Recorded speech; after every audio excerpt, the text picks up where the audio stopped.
Hey everybody, got a great show for you tonight. I've just been to the Lincoln Charter School with Representative Kevin Schreiber. I know, how lucky am I? And he's got so much to tell us about, but I want you to get to know him as just the man in the community because he's done so much for us. So sit back, stay tuned, got a great show. See you in a minute. So here we are. Hi. I told you I had a great show tonight. So Representative Kevin Schreiber has joined me, but I'm so excited because Miss Lucy has joined us too. Yes. Miss Lucy, hi sweetheart. You are the best.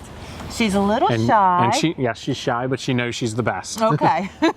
Well, you know, I have one, Miss Maddie May, and she's a year older, and you're right, they're very stubborn, they're very opinion-ated. Yes. Yes, and they do know they're the best. And they do, It's but they're so nothing else, sweet. Yep. right, but they are so sweet. Yep. Yeah, they are. Hey. And I love the brown over her, eyes. She's just you are adorable. And they were bred to be English lapdogs. Yes, exactly. And that's what her favorite thing is just to sit on a lap and hang out. Well, I've had Maddie 2 months, and so she has just gotten to where she wants to lay her head on my knee. You know, she's getting used to me, and she wants to do that. And while we're talking about Miss Lucy, I mean, she is the poster child. Yes, yeah. You know, so if you'll tell us a little bit about this great bill. Yes, absolutely. I mean, I've been in office now for a few months. I was elected on May 21st and sworn in early June. Congratulations. Thank you very much. Thank you. You know, being a freshman legislator, you have to not only think about what the issues that are important to the district, the issues that are important right now, and one of them is animal rights. And believe it or not, we heard a lot about it on the campaign as I was knocking on doors. People recall in 2008, Pennsylvania was exposed as being a less than stellar state for animal care. And at the time, Governor Rendell and the General Assembly put a package of bills together to improve our performance. But unfortunately, recently, our Auditor General just showed that a lot of our dog laws are not being enforced properly in the state. Right.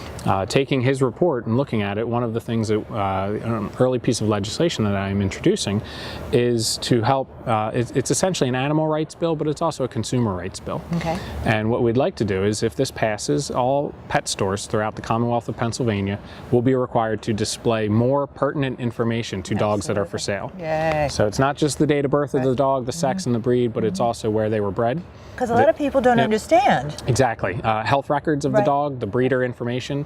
And again, you know, Lucy has become a poster child because when my wife and I purchased Lucy, she was only 2.9 pounds. She was 6 months old at that point and had shown signs of malnourishment, of mistreatment. And we ultimately looked up the breeder information and found out they were not a reputable breeder, unfortunately. And we have a lot of good ones in the state. We have a lot of good pet stores. But what this bill proposes to do is not only raise the caliber of care for our dogs, but also provide more information to consumers so they can make a well-informed decision when they purchase the dog. Absolutely. And ultimately, hopefully over time, less consumers are put in an emotionally tough decision or a tough process to, you know, pay high vet bills to take care of their new puppy. Yep, we did. Right. And we got it right. Right. But you know, there's a cost to that, or there's an emotional cost, which is unfortunately in some cases people purchase puppies that are not doing well and ultimately may not make it. Right. I've had a couple of friends go through that. And so I love this bill because of that. And even though as an advocate on my show, yes, I know, that the first thing I do on my show is try to get babies adopted. Yes. Because we want adoption. Exactly. But I have a lot of friends who do purchase their babies, you know, I call them babies, do purchase their babies, and they need this information. Yes. This is the reason that I say don't buy, because you don't know where they're coming from. Exactly. And I've had too many friends who've lost their, you know, new babies. Exactly. And you've got that emotional investment. You may have financial investment, and they still don't make it. Right, exactly. So all this really does, I've jokingly, you know, but somewhat seriously said, this is like a Carfax for doggies. I love that. I love that term. Yep, it gives more information to consumers. What's coming through. Exactly, and it includes any health issues that the dogs have had. You know, a lot of dogs, obviously, they get shots, they get their vaccines, they get worming treatments. Right. So this will give all that information up front. Perfect. You know, it really is a consumer rights bill as much as it's animal welfare. Absolutely. So I thank you for this. No, you know, my for pleasure. your first bill. Yes. You're doing a great job. And it's gotten tremendous support on both sides. We have over 40 co-sponsors of the bill, and of that, over a dozen are Republican. So this has been a good bill. Republicans see the value in it just as Democrats do, because it's very common sense. Okay. Now, for your next bill, when it comes to animals, yes, if you could talk about people letting their dogs run without a leash. Yeah. I almost hit a little doggy that jumped out of a car the other day. The woman opened the door and the dog just jumped out into traffic. Yes, yeah. You know, and we got to do something about that. We really do. Yeah. And, you know, ultimately, I don't pretend that this bill will miraculously solve everything overnight, but it's a step in the right direction. Right. And, you know, as long as Pennsylvania continues to persist as having a less than stellar reputation, you know, what we as legislators can do, what we as Pennsylvanians can do, is demand a higher caliber of performance, of our pet stores, of our breeders, but of our residents as well in caring for the animals. Absolutely. One of my little babies who passed away a couple of years ago came from a puppy mill. And unfortunately, because their treatment in the puppy mill is so horrendous, it is. That they have back, hips and knees injury because they don't allow them to stand. Right, exactly. And I had her for almost a year. She passed away from cancer because of the treatment that she had gotten there.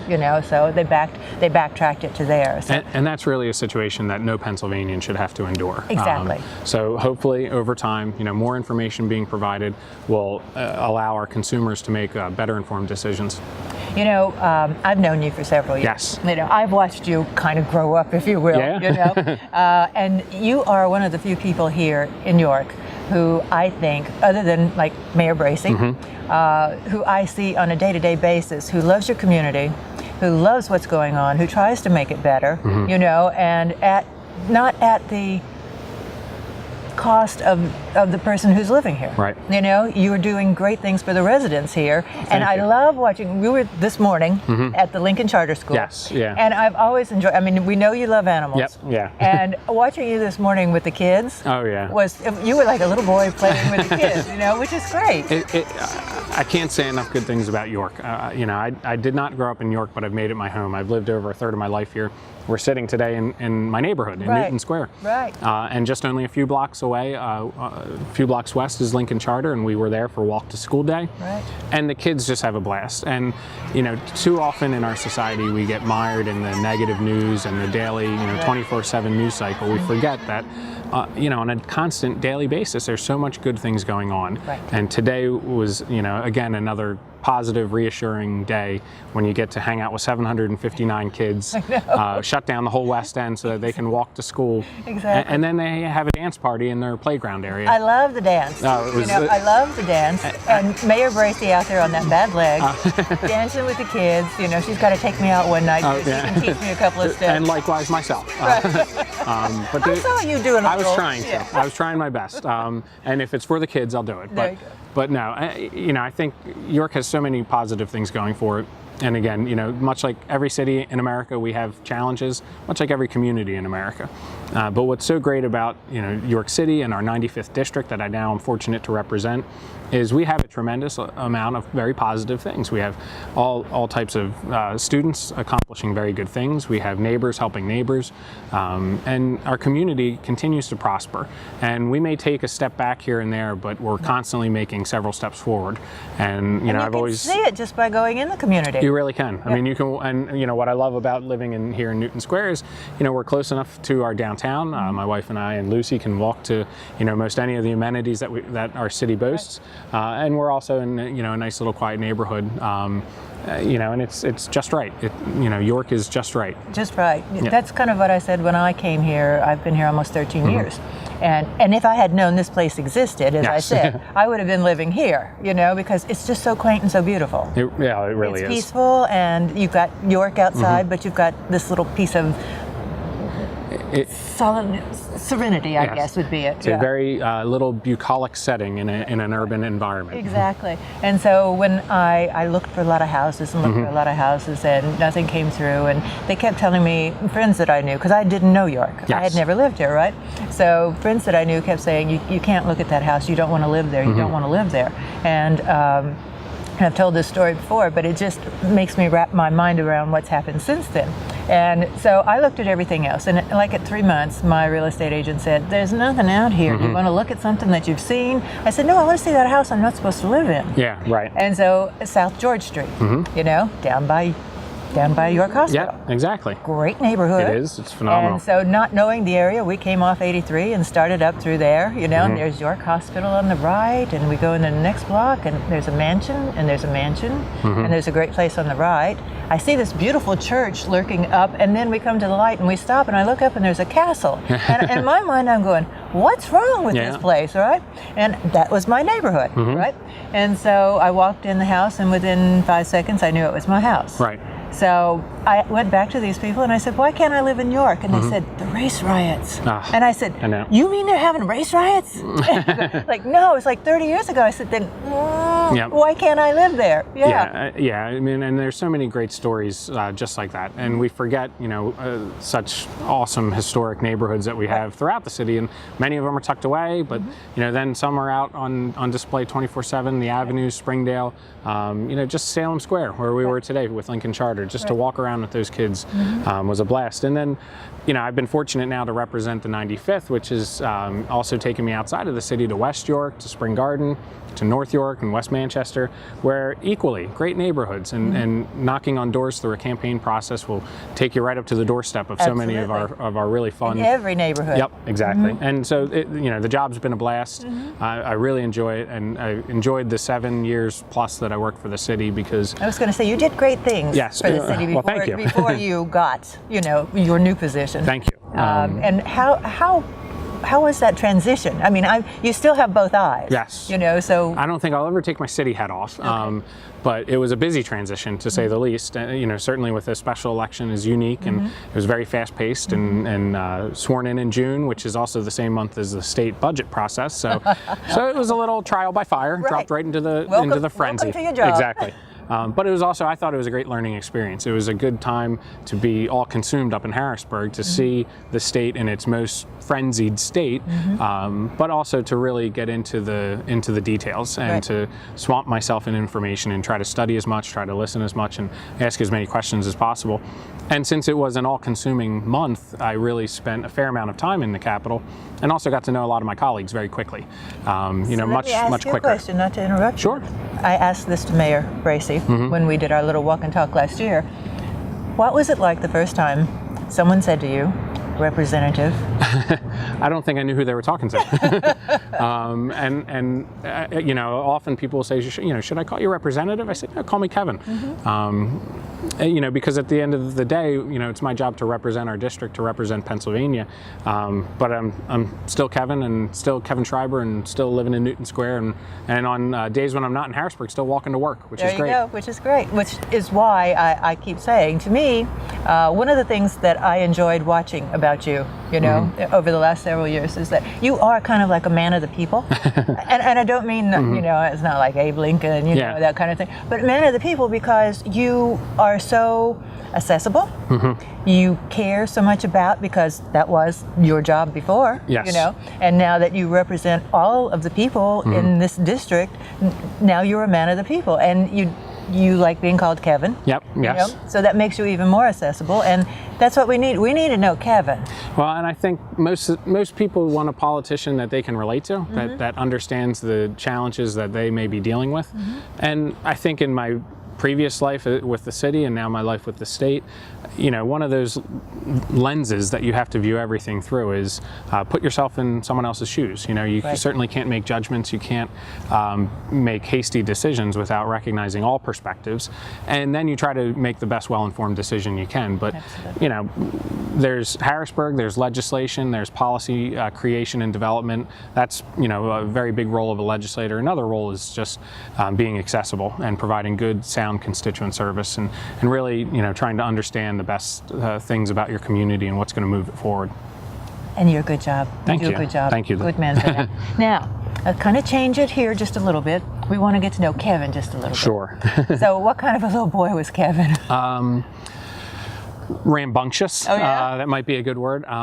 Maybe a mini politician. I was the middle child. I'm one of four, so my older sister and I were right in the middle, and I think I like to try to keep everyone entertained and keep everyone happy. I certainly would say I was a bit of a jokester and would, try to have fun. I'm a very positive, optimistic person. I think you have to be in this type of work. Absolutely. But I think I tried to do that as growing up too. I'm sure I got into trouble. I'm sure if you ask my parents, they might have a different story. Did that rambunctiousness ever get you in Hopefully, I'm not trouble? revising history. Okay. But for the most part, I came from a great family. I have two great parents who have been very supportive and great brothers and sisters, and I was fortunate to have access to a very good education, and I came to York for York College, and that's really what brought me here, and had a great time. York College is an excellent school. I still keep in touch with many of my professors. So were those the wild and crazy years then? I mean, we know you were. Those wild and crazy years haven't ended yet. Oh, okay. But it's what brought me to York. I fell in love with York, and I was fortunate to really grow up in a good house and with a good family. And I know that's a luxury to some and something that I would never take for granted. Exactly. Like you, I did the same thing. But there are so many people who don't have that. Right. So I feel very fortunate to have that because it's a foundation. It gives you a good foundation. So you said there are three siblings? Yes. Yeah. Okay. Sisters, brothers? I have an older brother, older sister, and a younger sister. Oh, okay. And we're all out on our own, and we're all married now at this point too. Just Really? recently, my little sister and my older Oh, brother I just saw that recently on got married. Facebook, Yep. Right. Yes. Great yeah. pictures, right. They Yep. look like a good time. Yes, it was fun. It was a great time. So we're a big family. We get together quite frequently. My parents live in Downingtown, which is only about an hour away, so it's not too far of a trip. So I'm able to get out there as much as possible. So you've got kind of the best of both worlds. You've got an older brother, so you have an older Yes, brother. yeah. And you've got two younger sisters, so you're Older sister and a younger sister. Oh, an older sister. Yeah. Okay, so then you've got an older sister you can look up to too. Yes, yeah. Right? And a younger sister that you can be a big brother to. And let me tell you, that was tough watching her get married. I think a good older brother is still protective of his little sister, and probably will be, even Trust me. beyond when she says I do. So Trust me. So that was tough. My brother calls me every day, just because I don't have family here, Yep. so he calls me every day just to make sure everything's okay. Yep, it is. Yeah. They're always your little sister. Exactly.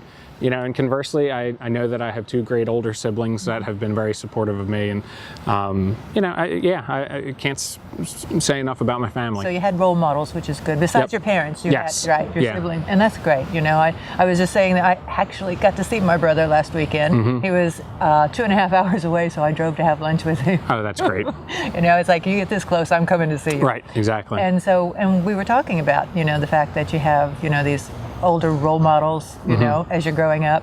And I always joke with him, that because we joke all the time, which is great. And you've got this great sense of humor, so I'm sure you do the same thing. And one of my favorite jokes, even though he is, Daddy passed away like 15 years ago, so he tried to be patriarch of the house the day of the funeral. We come back from the wake, and there are 4 girls in my family. He's got 4 younger sisters. God bless him. He did, exactly. He didn't stand a chance, right? So Mom and the 4 girls are standing there, and he said, "Okay, so now that Daddy's gone, I'm the head of the household." We all looked at him and said, "Sit down, boy." That's not There's a gonna lesson happen. in life. Right. Yep. Right. And so we have this joke that I was talking to him one day on the phone, and I hung up on him. And he called me right back and he said, "Did you hang up on me?" I said, "I don't know. Did it sound like this?" So you got to have that with, your family, because that's your foundation. It is. Yeah. Yep. And as people grow up and change, over the course of a lifetime, that you still, are family, and blood is thicker than water. So when you were in college, you have studied PR and marketing? Yeah, I started as political science, and at some point in the course of study, just switched over to public relations. Ultimately graduated with public relations major, and then a few years ago finished my graduate degree at Penn State in public administration. Okay. And everybody, I think, meets somebody at college. So you met someone? I was fortunate to have a lot of great friends and good professors, and at the tail end of college, my wife was starting college. My wife is born and raised in Dallastown. She went to Dallastown High School, so she's a York native. She's a few years younger than I, and it was actually when after college, I moved downtown, lived with a great friend of mine named Sean on West Market Street. That's how long I've known you. Yes, yeah. Lived on West Market. We lived right across from Sam and Tony's, and we were about half a block from a little coffee shop called Sparky and Clark's. Right.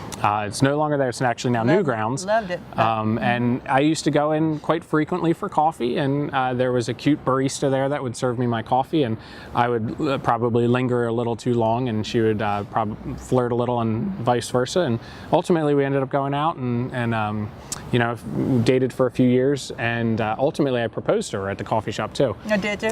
So it was very nice. So we met in a coffee shop, proposed in a coffee shop. It was shortly after Sparky and Clark's closed that my wife and her best friend Vanessa spent, you know, a fair amount of time putting a business plan together, and ultimately opened their own coffee shop called the Green Bean. A great place. It is. Place Yep. downtown, right? It is, and again, I mean, you couldn't have two better entrepreneurs, both York College students, both best friends, and you know, worked about 8 years at Sparky and Clark's, and then ultimately opened their own. And I remember when they were looking, and individuals would say, you know, why don't you go here or there or out, you know, off of 83? And I think they were steadfast in saying, nope, they wanted to be downtown. That's where their customers were, their patrons were. I was going to say, they knew downtown. That's, as you say, that's where their customers were. And it's actually, it's unique too that Jen and Vanessa own the coffee shop, both live about equidistant from the coffee shop, so they're both about 4 blocks away, so they can both walk to work too. That's great. Now, before we go on, Jen and Vanessa. Okay, that was the first time you said, so are you married to Jen or Vanessa? I'm married to Jen, yes. I know that. Jen is Lucy's mom. Jen is Lucy's mom. Vanessa's our best friend, maid of honor, and you know, they're like 2 peas in a pod. But yes, Jen and I have been married for coming up on 5 years. We'll celebrate our 5th anniversary here in the next couple months, and we just love York, and we love that we've been able to have a small, you know, impact on our community. And I think that's, you know, we both love public service. I love, you know, having worked for government, having worked for a city, and now working for the state and representing people and really trying to improve our quality of life. And my wife, you know, serves coffee and makes people smile every day. That's it. She starts their day with a smile. She does. And a cup of coffee. And a cup of coffee. Right, which is, there's no way better to start the day. There really is not. Nope. And of course, it wouldn't be my wife's coffee shop if it wasn't dog friendly. So we, on Saturday mornings when my wife works, I've been a little busy lately, but on some Saturdays when I'm free, I'll walk Lucy up. We'll hang out, grab a cup of coffee. I'll read the Saturday paper, and Lucy will get her peanut butter cookie. There you go. Yep. There you go. Lucy, do you mind if I bring Miss Maddie May? No, not at all. Maybe she can buy. She can't coffee date. She can't have. Right. No play date. Just no play date. Just coffee. Right. Exactly. So after school. What'd you do? I mean, you had this great education. Yes, yeah. I worked on some political campaigns. Actually, I worked in some state rep campaigns, and then ultimately I worked for an art gallery here in York for a local artist named Brenda Wintermeyer. Oh, yes. And a local supporter of the arts named Bob Pullo. And many know Bob Pullo, and I was fortunate. He was a great individual. I got to work not only for the art gallery and for some of the other companies that Bob has. So I really got, you know, afforded a great opportunity, a good mentor, and an individual that not only employed me and, you know, I worked on all the various ventures that he has, but also, you know, really instilled that the community is important. So regardless of your employment, whatever level of employment you're at, it's important to be involved in your community. And that, so Bob really afforded me the opportunity to not only work and be gainfully employed, but also become involved in the community. I joined York Young Professionals, and I served on the board of York Arts, and really was able to get involved. And at some point in that course of time, I began working for Mayor John Brenner and helping out with a lot of the city initiatives, and ultimately was offered a job working for the City Economic Development Department. And you know, sort of the rest is history. I had a great several years working under Mayor John Brenner, and ultimately became department director. I think it was in 2008, and then ultimately I was asked to stay on board for Mayor Kim Bracey, and I really enjoyed that time that I had to work with the city and for the city. And again, great job. Thank you. Because I remember coming down one day, and you probably don't remember this. It was many years ago. And to ask about zoning. You know, I needed some help with the zoning in my area, because I was completely at a standstill where, and I think this was the time when they were turning Hun Home into a funeral home, and we were fighting it. Yes, we were all fighting it because our zoning was you couldn't be a bed and breakfast, which they wanted to open a bed and breakfast. Not the funeral home, but somebody else wanted to open a bed and breakfast, and we were all rooting for that, you know. Yeah. And but in our area, you can be a boarding house. So how you can't have a B&B and you can be a boarding house, and you explained to me, because I was thinking of opening up a little shop in the front of my house, and it's a commercial area, but I could be an art gallery. Yes. But I couldn't do retail. Right. And the last time I saw an art gallery where you couldn't be retail, it was called a museum. Right. Exactly. Yes. Yeah. So you were very patient in explaining all of this to me. Zoning is a tough thing for any individual to master, and we have some great employees at the city. We actually spent the better part of 18 months updating our zoning ordinance, which hadn't been done in probably 20 years, and modernizing it. And just some of those things that you had mentioned, art gallery, home occupation. I mean, in the 80s when our last zoning ordinance was written, you know, no one ever conceived of a home occupation sitting with a laptop and doing graphic design. You know, and technically, you know, under the old zoning ordinance, that would have not been allowed. Right, exactly. But you know, who doesn't sit at home and do some work? And unfortunately, many of us are too close to our work when we're at home too, and can't turn the email off. Exactly. But, so you know, over the course of time, you obviously have to listen to people. You got to try to make things work. You know, recognizing that there's a whole lot of perspectives out there. You got 43,000 residents in the city that you're concerned about, 17,000 structures, and a whole lot of commercial interests. And you know, a majority of time, the common thread is people just want good service, and they want to be able to, you know, live in a good area, and that's what we try to do. And I think have their voice heard. Yes. You know, that's a tremendous thing. You know, and we won't get into it, but with the way things are going in Washington right now, there's not a lot of people getting heard. Right. Yes. There's always two sides to every coin. Right. You know, and some of the things that I think it takes to be a politician is, as I said at the onset, is really to recognize an individual's perspective and to respect that perspective. You know, I think politicians have to be able to have a mutual respect for each other. I know several of our York County delegation, the state reps, the senators, all great individuals. They care about their community. We may not agree 100% of the time. We may not agree 50% of the time. But we have a mutual respect for each other, and we recognize each other. We bring different experiences and understandings to the table. And the ability to have that discourse and have that debate, but still recognize that you have a professional respect for the other individual. I think it helps. And that happens in every business. It does. You know, it's not just politics. You know, it's every business going. IBM does the same thing. Everybody does the same thing. You've got to come with the professionalism and recognizing that everybody's not going to agree with you. Yes. But and you've got to be able to compromise. But you respect their opinion. Right. Yes. Exactly. And when it's already a policy, it's a policy. You know, so there's not much you can do with it once that's done. So exactly. Yeah. So anyway, enough about politics. We try not to do politics. Yes. So this is such a quaint place. I'm just looking at these buildings and I'm absolutely enthralled because you can feel the history. You know, of Newton Square. What is the history of Newton Square? It really is a wonderful neighborhood. This is a great little tucked away neighborhood in downtown York, just off of Newberry and Princess Street. And the history of Newton Square is there are several homes, and we're fortunate to live in one of them that was built in 1875. Now, in the post-Hurricane Agnes flood of 1972, many Yorkers remember that, much of this area was washed out and flooded. Much of it was left abandoned and portions of it demolished. And at the time, city professionals at the time, the redevelopment authority, considered tearing it all down, building a warehouse district. Well, several residents of the time convinced the city and those in charge to save this, to preserve it, and not only to preserve it, but build additional housing and start a back to the city movement. So in the late 70s, early 80s, much of this was restored. Urban pioneers, you know, young professionals moved back to this neighborhood, and then the houses around us were built subsequent to that as well. So we've always had a great mix of good, strong neighborhood home ownership, all age ranges. You know, you have young professionals that move in, you know, pre-marriage, once they're married, have kids, maybe have to move out to get a bigger house, and then we've got great mix of older professionals that just love being close to their downtown and close to the services the downtown has and all the great things that we have. Well, it's great to live here, and then you can walk downtown and have a glass of wine. It really is. And go walk home. Yep, exactly, Right? precisely. Exactly. That's why when I moved here, I wanted to live in the city.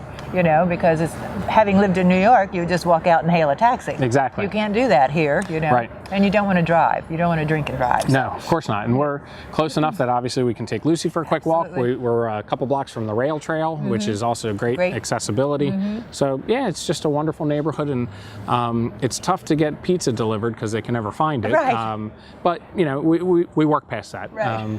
That's the only downside I can think of. GPS was created for that. Exactly. Right. So the neighbors all love it. It's a great neighborhood, and this speaks to some of the great historic neighborhoods we have in New York. Exactly. And you said that this is an incrable place for Halloween. Yes, it is. Trick-or-treating is wonderful. Right. We have lots of kids coming by, parents walking them around, all the way up to teenagers, and they just have a blast, and we really enjoy it. And do you get in costume? I don't, but Lucy does. Okay. Well, as long as she meets them at the door, yes, that's okay. right, exactly. And tries not to eat all the candy. She doesn't eat the candy. She just focuses on the bones. There you go.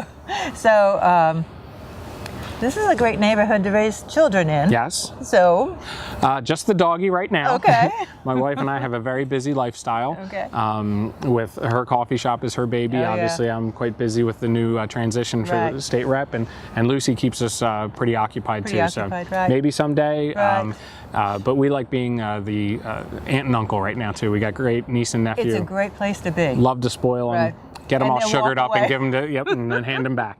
I've done that for years. And several of our friends that live in the neighborhood, they've had kids now too. So, it is great to see the strollers out and to see the kids playing. Right. So, in the future, maybe. We'll see. Yeah. Being an aunt and uncle, as you said, is a great thing. It's a great fun. It's good fun. As my brother used to say, let me have them for 15 minutes and then I'll put them back in the closet. Yep, exactly.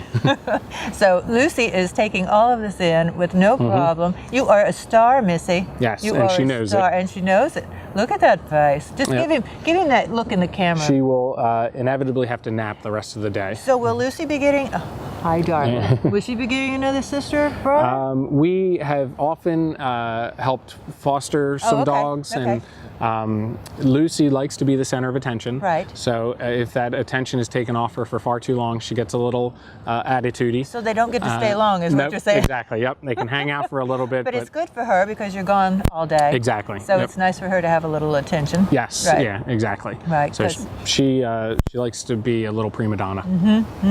So, when did you fall in love with animals?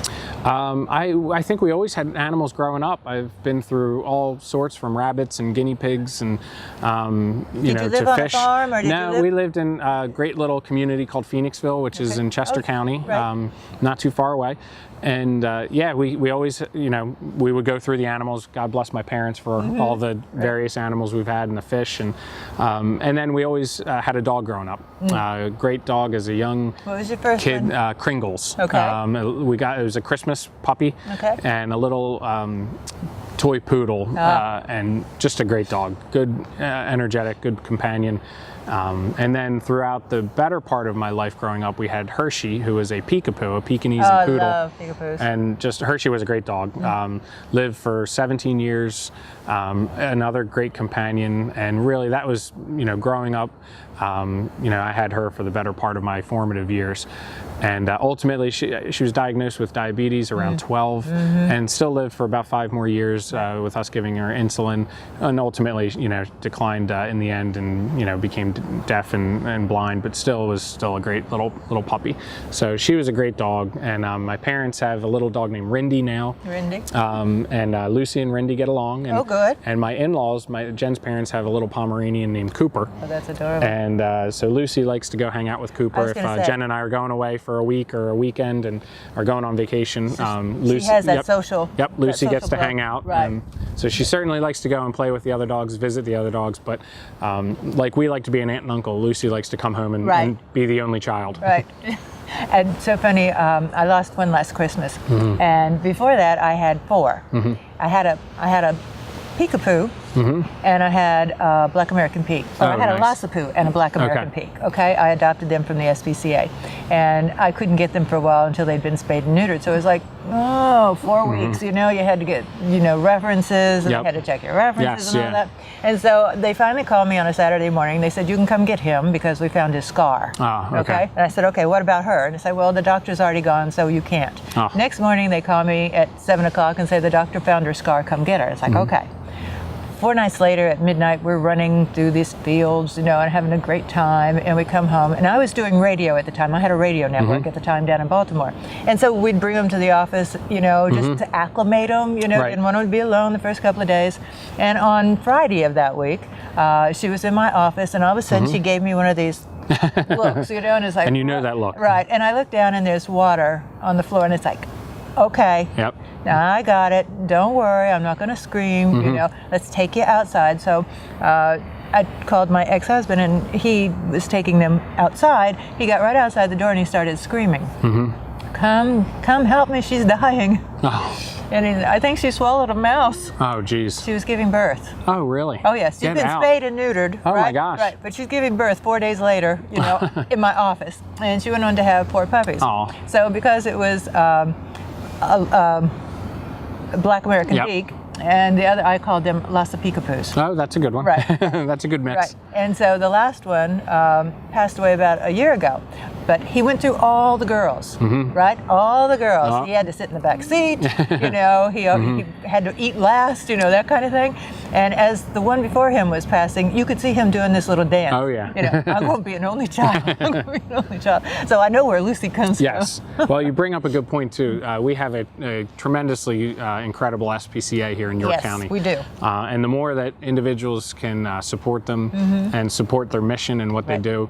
And if anyone hasn't been up to the building right up off of 83 North, it's not too far from the York metropolitan area. It is, and they're always welcoming to anyone that wants to come in and tour it, see some of the animals. They have, at any given point in time, over 100 dogs, and they have 4 times as many cats. So we can't stress enough, you know, not only to spay and neuter animals, but to really support the mission of the SPCA, the Humane Society, because they're really, you know, sort of the St. Jude of animals. Absolutely. And if I can add one thing, chip. Yes, yeah. Chipping is very important. Yes, it is. I mean, I don't know how many times a day I forward things on Facebook because someone's lost their puppy or their cat. Can you help us find it in this area? You know, or that I put on the show every week because there's another baby missing. You know? Yes. So chipping is, and it's so inexpensive. It is, and the SPCA will help in a lot of those procedures. Right, exactly. So they've got a great website, very informative, and for anyone that's interested, I know, as I said, they're always welcoming to a tour and to get to know them, and they're always looking for volunteers to help. Exactly. With the SPCA to help with the animals, to help be dog walkers. Right. You have to go through a formal training process so you understand how to handle a lot of dogs that may not be used to people. Right. But it's a great program, and it's really, they do good work for our county. Absolutely. I talk about them, you know, as you say, volunteer, you know, donate. Donate food, donate, you know, bedding, donate kitty litter, donate anything you would give for your own kids. Donate money. Money's good. Money helps. Cash is money good. helps. But they'll take blankets, they'll take food, they'll take toys. Anything. And every other year, they just happen to have a fashion show where the dogs were on Walk the Runway. Oh. And next year, I know they have a Ties and Tails fundraiser. Oh, okay. So for your viewers, obviously keep up to date. Keep looking on their website, and I'll announce it myself. So, okay, wonderful. We'll tell them all about it. So, okay, so now we're down to this portion. Yes. Tell me something about Kevin we don't know. Ooh, I'm pretty much an open book. Something that you don't know. I'm a Pisces. Okay. Okay. I enjoy lots of movies. I do like. I'd like to say I'm a movie and music buff. All kinds, all genres. Okay. You name a movie, and hopefully I've seen it. So I'm a good student of the classics and like a lot of newer movies. I don't get to watch as many as I used to, but I do love comedy movies. But also love a lot of, you know, our great classics like The Godfather and Goodfellas. My favorite superhero is Superman. Okay. Although I was always a fan of Spider-Man growing up as well. Really? But, Okay. but Superman, I mean, how can you beat him? He's Right. invincible. So I think there's probably not known about me, but Right. maybe known now. Exactly. There you go. They're thinking about bringing back Wonder Woman. Yes, yeah. What do you think of that? It's only a natural time. Exactly. We've had Spider-Man come back, the Hulk come back, the Avengers, Exactly. Iron Man. Exactly. So now we need Wonder Woman. Maybe Lucy could be I Wonder think Woman. she could at least be a good sidekick. Exactly. So now that we've heard a few things, Mm-hmm. You love old movies. Yes. So do you know Nick and Nora Charles? No, I The don't Thin know Man that. series. Oh, yes, Thin yes, Man. yes. Okay, well yeah. that was Nick and Nora Charles. Okay, yes. Okay, so all the kids I had Nick and Nora, and Asta, who was their dog, Oh. and one named Charlie, because that was their last name. So you don't like classic movies No, either, no, then? not at all. And the last one I had was Dashiell for Dashiell Oh, Hammett. okay. Right, so I understand. One of my favorite classics is Casablanca. Okay. I love it. It's obviously a great love story, and most women love it for the love story. I love it for the history too. Right. It is a great snapshot of history. Absolutely. It's a great movie. Play it again, Sam. Yep, exactly. So I want to thank you, Thank you. for doing this today. I know you have to rush off, and otherwise we'd sit here with Lucy and chat And a bit I think more. Lucy would be quite fine with that. I think She'd so be too. content. So Lucy, I'm going to bring Miss Maddie May over to meet you on a Saturday, okay? Yes. Have coffee? Let's do that. We'll set that up. Well, Leigh, I can't Thank thank you. you enough. I It's can't been my thank pleasure. you. And you've always been a great supporter of our community and all the good things that we have going on. You've always been a good, optimistic, and positive person. you. Thank and I can't say enough in our society that we have to pay it forward and we have to talk very positively and highlight the good things. Absolutely. So thank you for all that you do. Well, thank you for all that you do, and hopefully we'll get a chance to sit down and do this again. Yes, Thank I'd you so love much, that. sir. Thank you.